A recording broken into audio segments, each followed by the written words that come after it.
You're listening to Soap Dirt, the latest in television entertainment news. Hey there, General Hospital fans. It's Belinda from Soap Dirt, and I've got your latest edition of GH Comings and Goings. We are going to dig into this. Is exciting stuff. We've got a villainous woman out, a new doctor in, a new judge in, 2 lawyers, and a tech genius back on the scene. Hey, if you haven't already, though, please reach down, click subscribe so you don't miss any of our GH updates, spoilers, and more. So let's get started. One thing we know for sure is that Ava Jerome and the rest of us are going to be happy to say goodbye to awful, fake Nanny Betty Rutherford. She exits for now, and there's no word when actress Ella Lentini will have new scenes in the role. Her task, working at the behest of Mason Gatlin, who's working for Cyrus Renaud, was to score some intel on the pikeman operation for mob boss Sonny Corinthos. So, of course, Sonny left info for her to find that would also load tracking info onto the flash drive so they could find out who's leveraging Ava and running the Pawtuck tribe of criminal operatives. So, we found out last week that improbably, it's Cyrus. Of course, that makes no sense because the primary writer spent a year with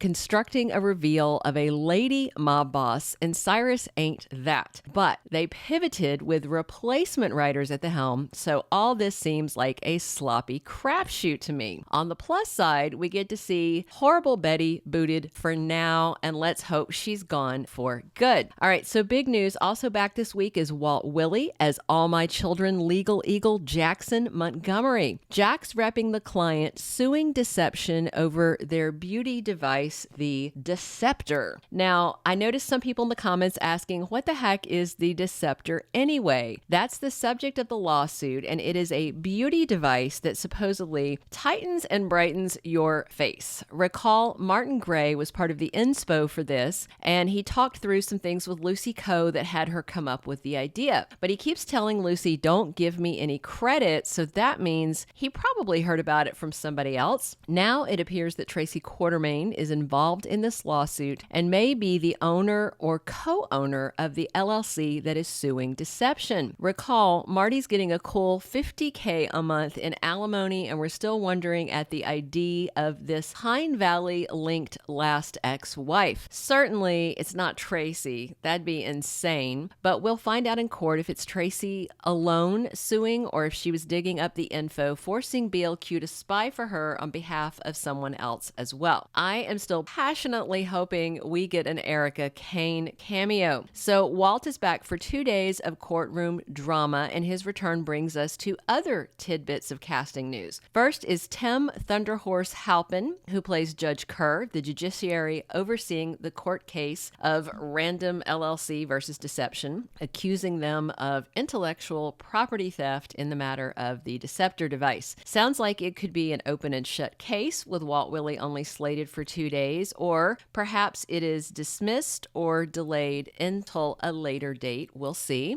All right, the other casting tidbit related to the case is the attorney repping Deception. No, not Martin Gray, but Carly Hughes is going to be playing a lawyer named Elise. The actress had past roles on American Housewife and the rebooted version of Dynasty. And we've also got Brick back. Stephen A. Smith has new scenes with Maurice Bernard. The mob's tech guru is around on Tuesday, August 29th, and I'm sure they figured out the data made its way to Pentonville Prison. No doubt Sonny knows Austin was there since both Carly and Dex saw him, so it shouldn't be too long before they trace the source of these problems to Sly Silver Fox Cyrus Renaud. And just if you haven't seen it, it's interesting. We did a standalone video on the transformation of Cyrus's hair from that shaggy cult leader look to a neat, shorter haircut. That's because he got a lead in a new film. Despite the SAG-AFTRA strike, this film is going forward because it's an indie production, and he's going to play a cop. So look for that video on our GH playlist to find out more about why Jeff Hober had to chop off all that beautiful hair. All right, we've got one more big casting note to dig into about a storyline we know a ton of you are heavily invested in but if you haven't already, please click subscribe. That really helps our channel. If you're enjoying this comings and goings update, please click a like and definitely drop your comments. We read them all and we appreciate them. All right, so last is a new doctor on the scene in Port Charles. Michael Bell plays psychiatrist Dr. Brooks. He's going to evaluate Cody Bell. I'm assuming no relation since one is an actor and one is a character. He's going to look at Cody's mental health because Cody's making a bid to get himself admitted to Ferncliff so he can try and save poor Sasha Gilmore. And Max Scorpio just gave him some additional fodder by telling Cody that his mother had a struggle with mental health back in the day. So Cody might tell Dr. Brooke that he's,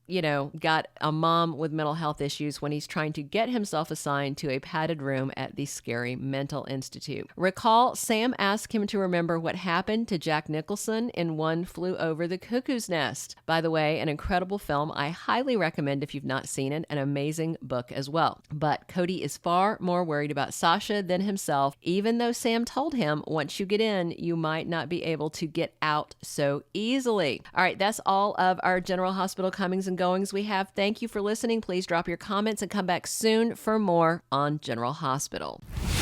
Thank you for being a loyal listener. Follow us wherever you get your podcast, because you don't want to miss the next episode. Soap Dirt is on all the major podcast platforms, including Apple Podcast, Spotify, iHeartRadio, and more.